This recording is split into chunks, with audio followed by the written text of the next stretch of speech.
Manana tolotra miavaka ny Air Mauritius mandritry ny hetsika China Exhibition Madagascar iny. Anisan'izany ohatra ny fiainan'ny tapakila-piaramanidina ho an'ny fianakaviana eo ihany koa ho an'ny mpianatra.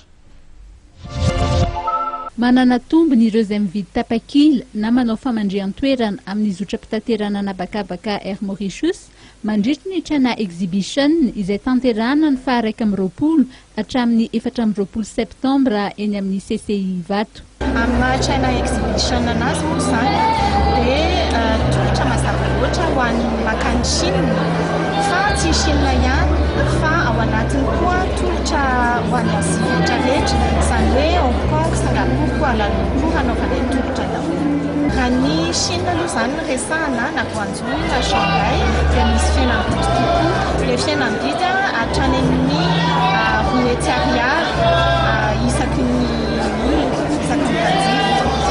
ankoatr'izay ny Singapour, Kuala Lumpur, Hong Kong dia toy izany ihany koa misy fihenam-bidy ihany koa.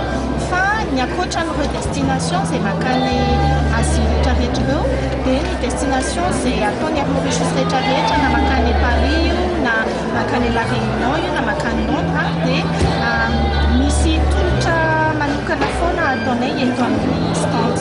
Ny Malagasy mandeha any Azia satria dia tena mafy tokoa satria tsy araka ny fantatsika be da be ny entana vita avy any Chine ary vita avy any Azia izay amidy eto Madagasikara dia tena betsaka tokoa. Anisan'ireo kompania mpitaterana be mpankafy amin'ireo zotra miainga eto Madagasikara ny Air Mauritius noho ny saran'ny tapakila.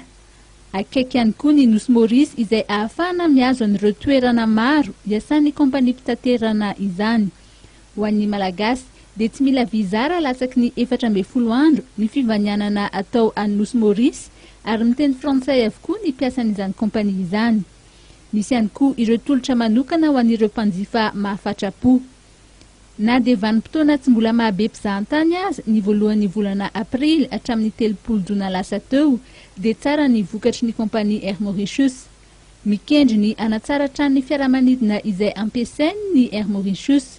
Raha ny fantatra androany dia Airbus A350-900 roa no andrasana amin'ny volana Oktobra sy Novambra ho avy izao ary mbola misy fiaramanidina 9 hafa andrasana ihany koa. Santionana amin'ny tolotra vaovao ny sidina mihazo an'i Genève izay iarahana amin'ny mpiara-miombonantoka AFKLM.